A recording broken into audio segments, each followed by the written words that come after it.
Bismillahirrahmanirrahim. Assalamualaikum warahmatullahi wabarakatuh. Waalaikumsalam warahmatullahi wabarakatuh. Alhamdulillahi rabbil alamin. Wa usalli wa usallim ala nabiyyina Muhammadin wa ala alihi wa sahbihi ajma'in. Amma ba'du. Kaum muslimin dan muslimat rahimani wa rahimakumullahu ta'ala. Alhamdulillah, dengan nikmat dan karunia dari Allah Ta'ala, kita masih bisa melanjutkan membaca hadis-hadis Nabi Shallallahu Alaihi Wasallam yang dikumpulkan oleh Al-Imam Abdul Ghani Al-Maqdisi rahimahullahu Ta'ala. Kita masuk ke bab baru, yaitu bab al-murur baina yadayil musalli. Bab berjalan atau lewat di depan orang yang sedang sholat. Bab yang membahas tentang hukum lewat di depan orang yang sedang sholat. An Abi Juhaim ibn Haris, dari Abu Juhaim ibn Haris ibn Simmah al-Ansari radhiyallahu ta'ala anhu. Abu Juhaim bisa juga dikatakan Abu Jaham. Beliau adalah keponakan dari sahabat Nabi yang terkenal, Ubay ibn Ka'ab radhiyallahu ta'ala anhu. Qala, ia mengatakan, Abu Juhaim mengatakan, Qala Rasulullah sallallahu alaihi wasallam. Rasulullah sallallahu alaihi wasallam bersabda, "Lau ya'lamul maru baina yadayil musalli mada alaihi minal ismi." Kalau seandainya orang yang lewat depan orang sholat itu mengetahui besarnya dosa lewat depan orang yang sedang sholat, lakana an yakifa arba'ina khairan min an yamurra baina yadayhi. Maka tentu dia berdiri selama 40 lebih baik bagi dia daripada dia lewat depan orang yang sedang sholat. Kata Nabi Shallallahu Alaihi Wasallam, jamaah, sekiranya seseorang yang lewat depan orang sholat itu tahu akan besarnya dosa lewat depan orang sholat, maka tentu dia berdiri selama 40 itu lebih baik bagi dia daripada dia lewat depan orang yang sedang sholat. Qala Abu Nadhr. Abu Nadhr mengatakan, la adri, saya tidak tahu. Qala arba'ina yauman aw syahran aw sanatan. Maksud dari 40 di sini 40 hari, 40 bulan atau 40 tahun. Jadi Nabi SAW tidak menjelaskan maksud dari 40 di sini. Apakah 40 hari, apakah 40 bulan atau 40 tahun. Jadi intinya jamaah, lewat depan orang sholat itu tidak dibolehkan. Sekiranya orang yang lewat depan orang sholat itu tahu besarnya dosa lewat depan orang sholat, maka tentunya dia lebih memilih untuk berdiri 40 hari contohnya, atau berdiri tidak lewat depan orang sholat 40 bulan contohnya, atau 40 tahun daripada dia harus lewat depan orang yang sedang sholat. Ini hadis yang diriwayatkan oleh Al-Imam Al-Bukhari dan Al-Imam Al-Muslim. Terkait hadis ini jamaah ada 3 pembahasan. Yang pertama adalah tahrimul murur baina yadayil musalli. Hadis ini menunjukkan bahwasannya lewat depan orang yang sedang sholat itu termasuk hal yang diharamkan.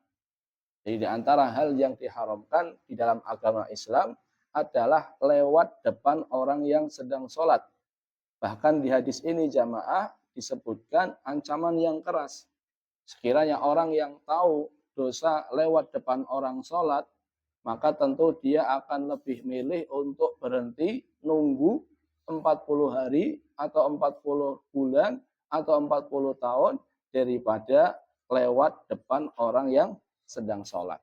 Bahkan jamaah sebagian ulama seperti Asy-Syaukani rahimahullahu ta'ala, beliau berpendapat bahwasannya lewat depan orang yang sholat itu bukan dosa kecil, namun termasuk al-kabair. Al-kabair itu artinya adalah dosa apa? Dosa besar. Ini menurut Asy-Syaukani rahimahullahu ta'ala. Maka dari hadis ini jamaah, maka sudah selayaknya bagi kita untuk tidak bermudah-mudahan lewat depan orang yang sedang sholat. Begitu pula bagi orang yang sholat, hendaknya dia menghindari tempat-tempat yang di situ banyak dijadikan apa?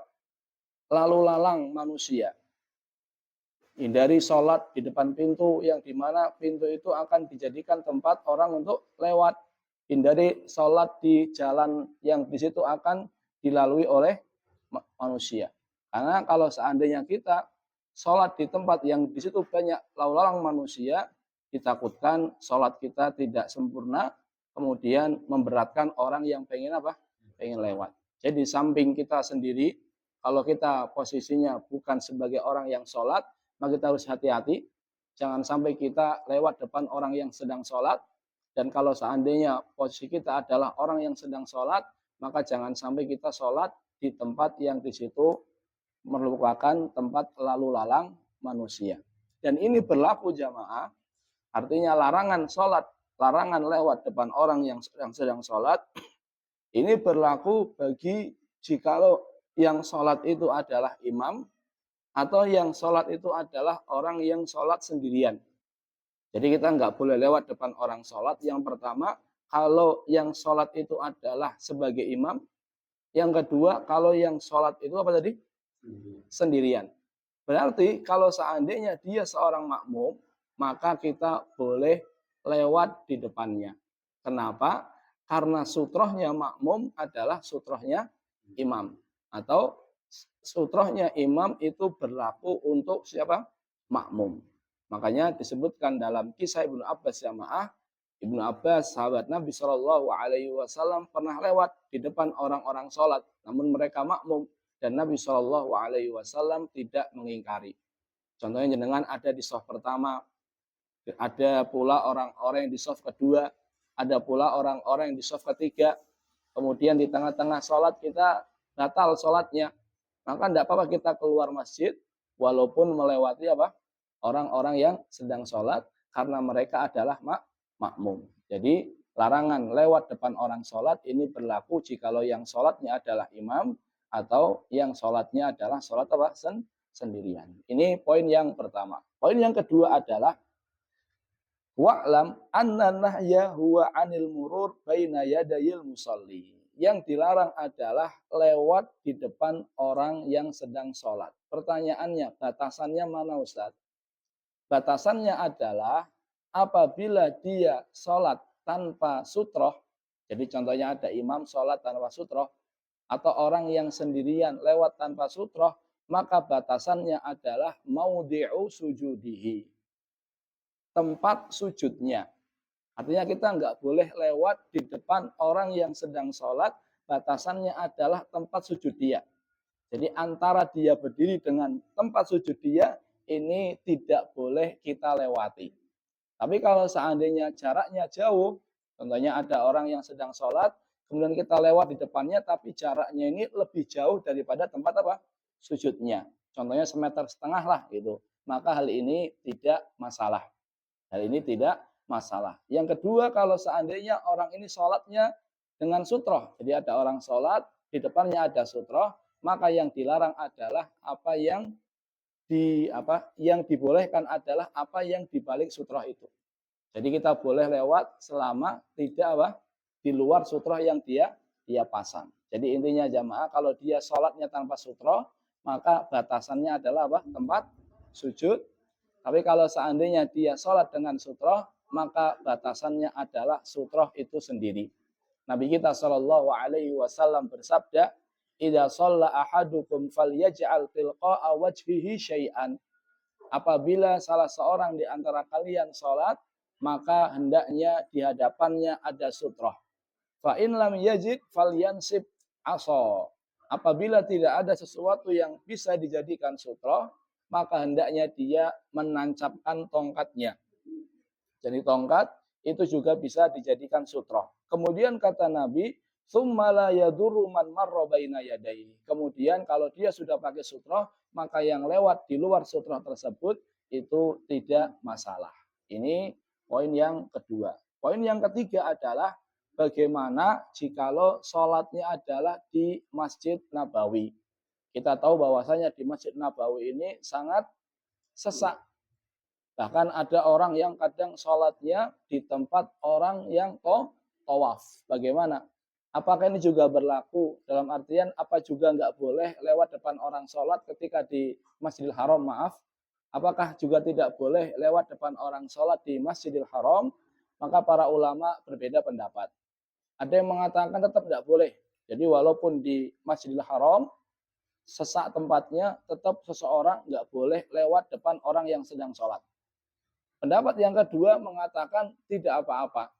Jadi khusus di Masjidil Haram, karena sesak sekali, maka kita boleh lewat di depan orang yang sedang sholat. Kenapa? Karena susah untuk menghindari lewat di depan orang yang sedang sholat di Masjidil Haram. Dan Allah Ta'ala berfirman, fattaqullaha mastata'tum. Bertakwalah kepada Allah sesuai dengan kemampuan kalian. Wallahu a'lam jamaah, yang lebih tepat adalah walaupun di Masjidil Haram kita tetap hati-hati. Kita tetap hati-hati, usahakan untuk tidak lewat depan orang yang sedang sholat. Kecuali kalau seandainya memang kondisinya sangat apa? Sangat penuh mengharuskan kita untuk lewat depan orang sholat, semoga Allah Ta'ala maafkan. Jadi tetap walaupun di Masjid Haram, di tempat-tempat keramaian, tetap kita berusaha untuk apa? Menghindari, kecuali kalau seandainya kita memang terpaksa tidak ada jalan lain kecuali lewat depan orang yang sedang sholat. Wallahu ta'ala alam bisawab. Barangkali hanya ini yang disampaikan. Terima kasih. Kita tutup dengan doa kafaratul majlis. Subhanakallahumma bihamdika. Asyhadu an la ilaha illa anta astaghfiruka wa atubu ilaih. Wassalamualaikum warahmatullahi wabarakatuh. Waalaikumsalam warahmatullahi wabarakatuh.